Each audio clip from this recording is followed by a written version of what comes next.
tout le monde, bienvenue sur Wireframe Dimension. Alors aujourd'hui on est sur ZBrush, ZBrush logiciel de sculpting dont on avait parlé précédemment sur les streams. Il y a pas mal de monde qui m'a demandé de faire une vidéo là-dessus pour justement expliquer comment ça marche et comment faire pour commencer à sculpter avec des tips de base et pour comprendre un petit peu les mouvements dans le logiciel, comment évoluer dans le logiciel.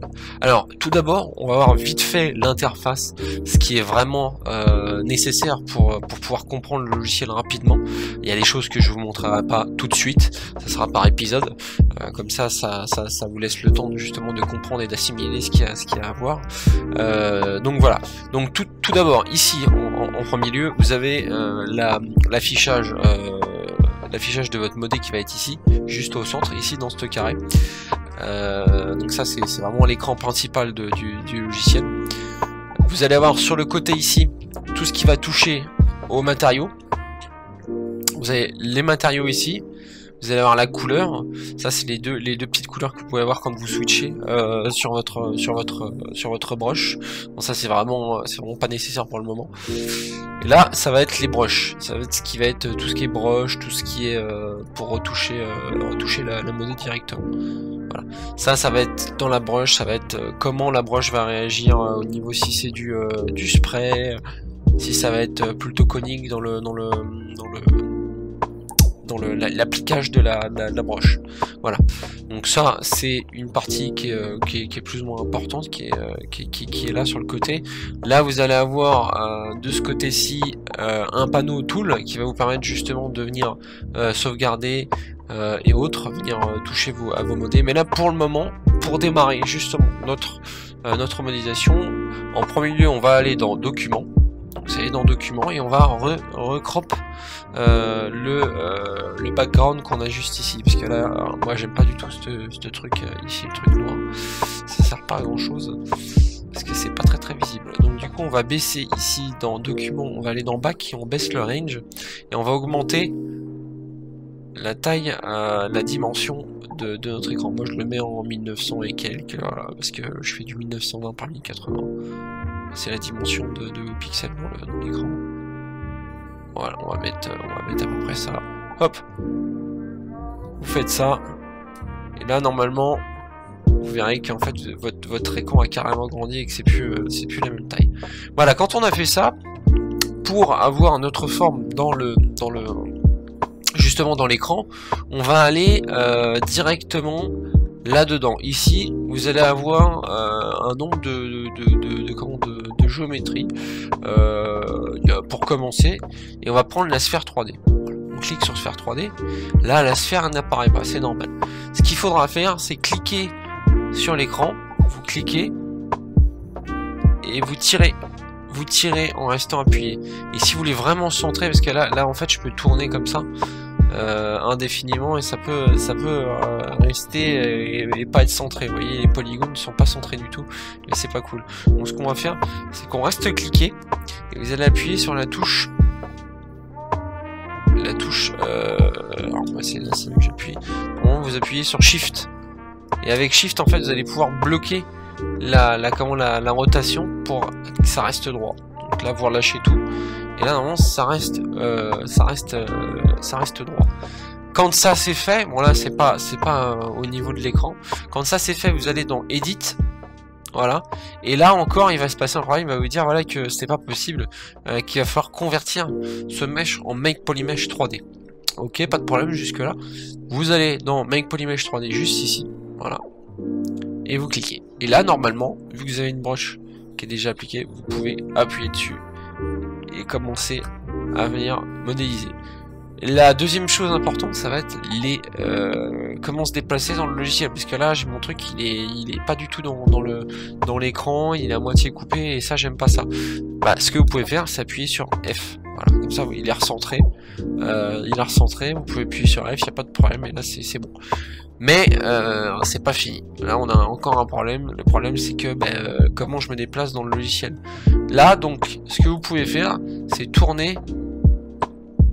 Si vous cliquez à l'extérieur de la modée, vous pouvez tourner autour de la modée. Voilà. Vous cliquez cliquer à l'extérieur. En fait, c'est quand je dis cliquer à l'extérieur, c'est pas dessus. Si vous cliquez dessus, vous allez faire là, vous allez modifier. Et si vous cliquez à l'extérieur et que vous tournez dans votre curseur, vous allez pouvoir le faire tourner. Voilà, ça c'est bien. Deuxième chose, si vous voulez justement la bouger, en fait, la mettre sur le côté, en fait, pour pouvoir travailler qu'un côté, je sais pas. Hein, il y a de nombreux exemples. Vous cliquez sur Alt et vous cliquez sur l'extérieur en même temps et vous allez bouger votre modèle. Alt plus clic sur le côté. Voilà. Donc vous allez pouvoir bouger ça sur le côté. Maintenant, une autre chose, si vous voulez zoomer. Alors là, c'est un raccourci qui est un peu plus difficile. Si vous voulez zoomer, alors là, il va falloir appuyer sur Alt, appuyer sur l'extérieur. Là, vous allez pouvoir bouger, en fait, comme le précédent shortcut, le précédent raccourci. Et après, vous restez appuyé avec votre souris ou votre stylet et vous relâchez Alt. Et là, vous allez pouvoir zoomer pour avoir une forme, pouvoir y zoomer sur votre modèle. Donc je le refais encore une fois parce que c'est quand même un des shortcuts. Excusez-moi, je parle en anglais.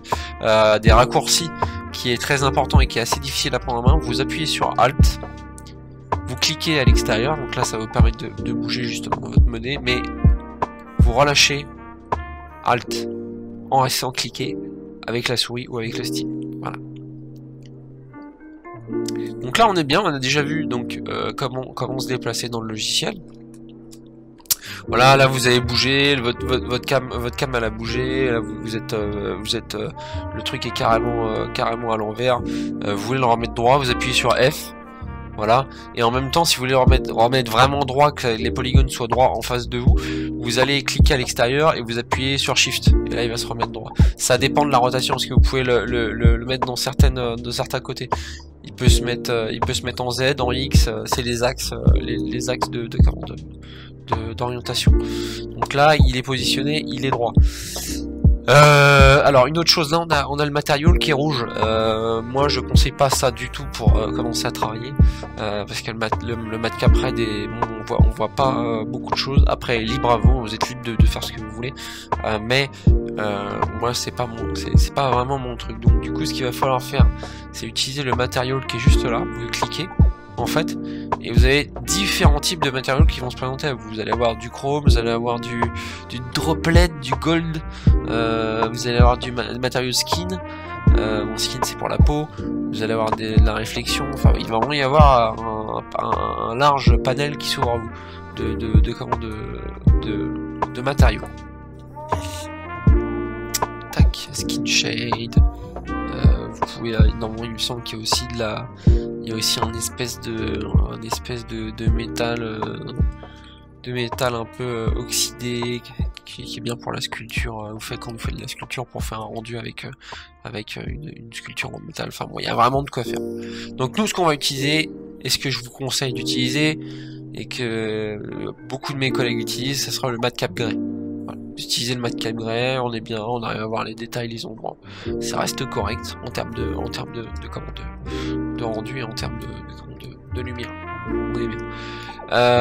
Donc voilà, là on est avec le matcap grey, et quand on veut commencer justement à modéliser et à sculpter, vous avez le panel brush qui est juste ici. Le panel brush, vous avez tout un panel de brush qui vraiment s'offre à vous pour débuter, qui est juste là. Donc vous allez avoir la clé build-up, vous allez avoir le smooth, vous allez avoir la dame standard qui est juste là, vous allez avoir un paquet de trucs. Donc les brushes principales que je vous conseillerais d'utiliser vraiment je vous les conseille très fortement, ça sera la clé build-up, vous allez avoir la dame standard, vous allez avoir la move qui va se trouver juste ici, vous avez move topological et move, et vous allez avoir le snake hook.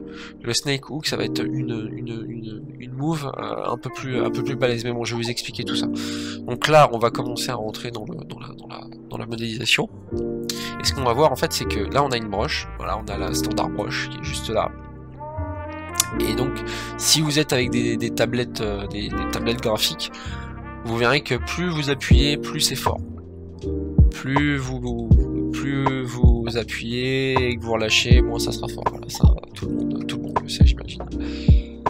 Voilà, vous pouvez y aller doucement, faire des petits oui, tranquille, sans avoir de problème. Il n'y a aucun souci. Maintenant, un autre truc, si vous voulez justement baisser, en fait, creuser au lieu d'augmenter justement mettre du volume, vous allez appuyer sur Alt. Vous appuyez sur Alt à côté de la barre d'espace ou Alt GR comme vous voulez, et ça va vous creuser en fait justement votre modé.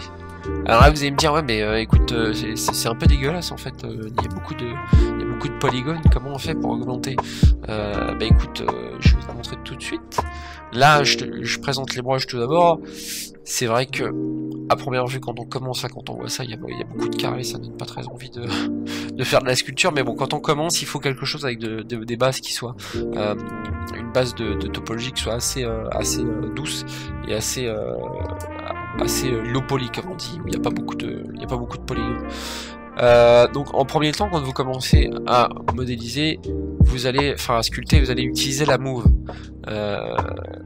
Alors dans le panel de brush, ce qui est sympa, c'est que quand vous dites les noms des brushes, vous appuyez sur la première lettre de votre clavier. Par exemple, je veux une move. Move, ça commence par M, j'appuie sur M, et donc du coup ça va me donner move, ça va me donner toutes les brushes qui commencent par M. Donc du coup on va cliquer sur M et on va avoir justement la move. Alors la move c'est quoi? Qu'est-ce que c'est la move? C'est une brush qui va vous permettre justement de d'étirer la matière pour donner une forme rapidement à votre forme de base. Donc du coup ce que vous allez faire, c'est que là par exemple j'ai une petite zone de brush. On va venir justement augmenter le draw size. Le draw size va vous permettre justement d'augmenter la taille de la broche pour justement pouvoir avoir un maximum de zones prises en compte dans la broche quand vous étirez votre modé ou quand vous mettez un coup de broche. Voilà, donc là on étire, on fait son truc. Si on veut faire une tête, il y aura juste à étirer en dessous. Augmenter en fait votre taille de brush. Après ce qui peut être sympa aussi, ce que je n'ai pas expliqué, c'est que quand vous étirez, il y a des fois en fait c'est trop sharp, quand vous étirez c'est trop fort en fait. Vous voyez que là il y a pas de, c'est vraiment pas très adouci, et donc du coup ce qui va se passer c'est que le maillage va être dégueulasse. Ce qu'il faut que vous fassiez, c'est que vous appuyez sur Shift et vous passez votre broche au-dessus, vous appuyez et en fait ça va relaxer le maillage. Ça va relaxer tout le maillage et ça va soit remettre en place, soit ça va vous adoucir en fait le maillage pour que la forme soit plus douce. Voilà. Donc ça c'était pour la move. On va continuer sur le même type de broche, la snake hook qui est juste là. En fait la snake hook, elle c'est une broche qui est carrément disproportionnée en fait. C'est une move mais qui est boostée à 200% en fait, et qui justement en fait étire à mort le matériau présent dans le support. Là mon maillage est certes assez sale parce que je suis sur du low poly, mais sur des modés avec une définition qui est beaucoup plus grosse, quand vous allez faire du divide, ce qu'on va montrer juste après, ça va justement être intéressant. Voilà.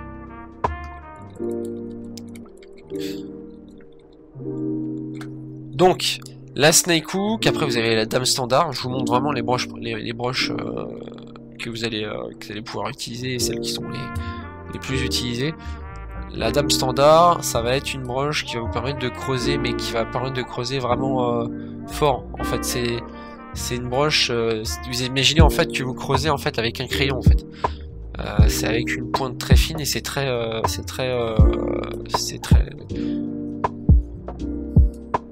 très intuitif au niveau du creux, et c'est assez précis. Du coup voilà. Pareil, encore une fois, si là ça creuse, et ben vous appuyez sur Alt et ça va justement monter au lieu de creuser. Voilà, là, on reste appuyé sur Alt et on verra que c'est creusé. Donc voilà, là ça c'était les bases qu'on a vu là pour le moment. Là ce qu'on va voir maintenant, ça va être comment augmenter le niveau de subdivision, parce que là on a vraiment une définition qui est on va pas se mentir, elle est vraiment dégueulasse, et on voudrait quelque chose de beaucoup plus défini. Vous avez ce panel là que j'avais expliqué tout à l'heure, donc vous avez un panel où vous avez les tools, vous avez les subtools, la géométrie, nanomesh, tout ça. Bon après ça c'est des trucs qui sont beaucoup plus poussés, on verra par épisode justement et je vous expliquerai en détail comment ça marche. Je vous donnerai la définition du truc et je vous expliquerai tout ça. Donc subtool, ce que vous avez ici, vous allez dans que je me trompe pas. Non, on va pas dans subtool, c'est dans géométrie.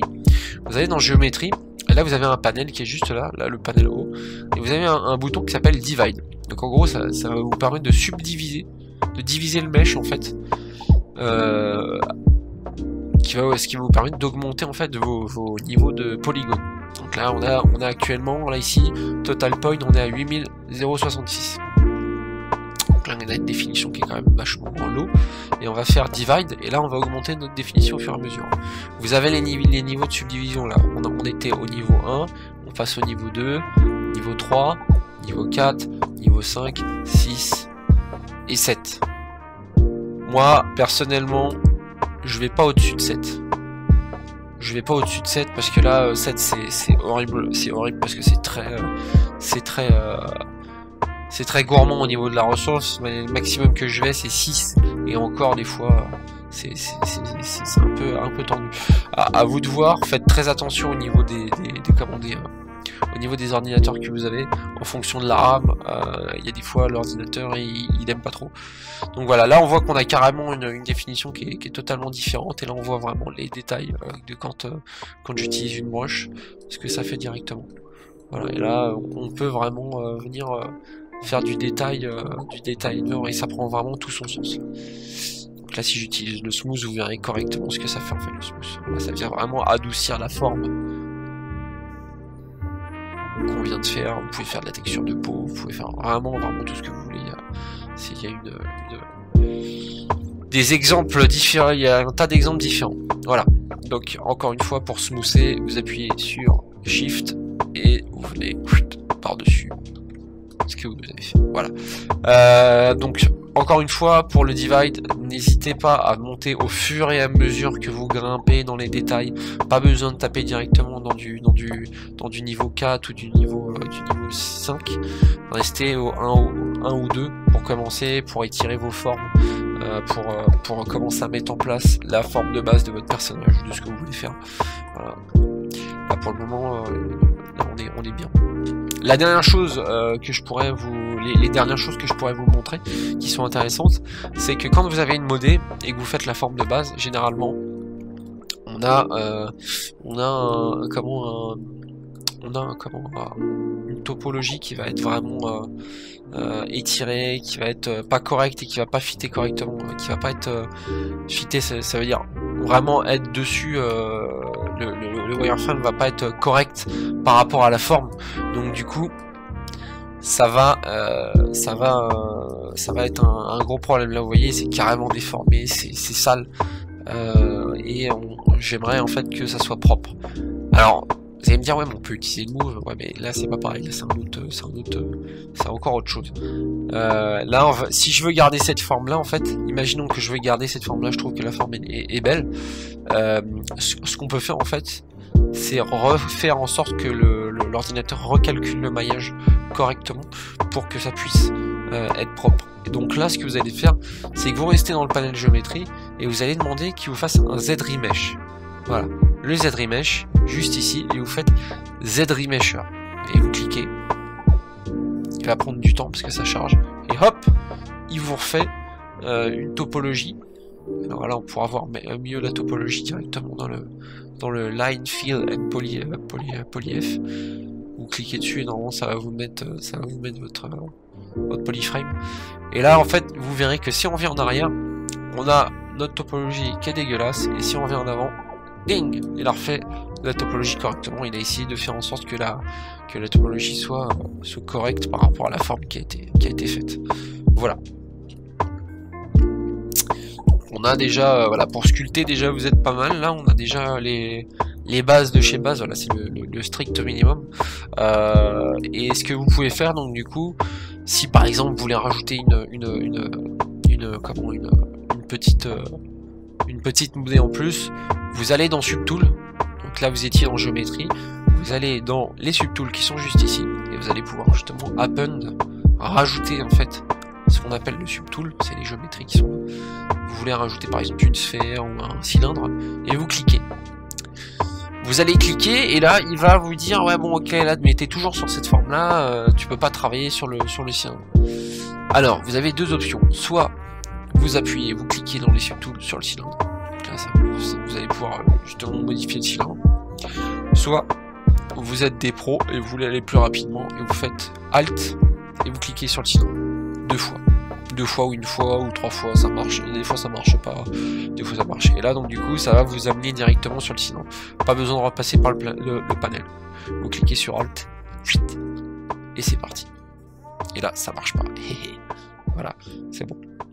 Donc voilà, sachez que ZBrush c'est un logiciel qui est quand même vachement puissant, qui est très puissant, il permet de faire beaucoup de choses, il y a un paquet de choses, c'est pour ça que je le ferai en plusieurs épisodes, parce qu'il y a vraiment beaucoup de choses à voir, c'est énorme ce qu'il y a à voir, et voilà, c'est un sacré paquet de boulot. Voilà, moi j'ai des modés sur lesquels je travaille, j'ai actuellement un projet sur lequel je travaille depuis un mois déjà, qui est assez long, et avec lequel j'ai fait je passe pas mal de temps avec lequel je passe pas mal de temps dessus, et qui va sortir à un moment donné pour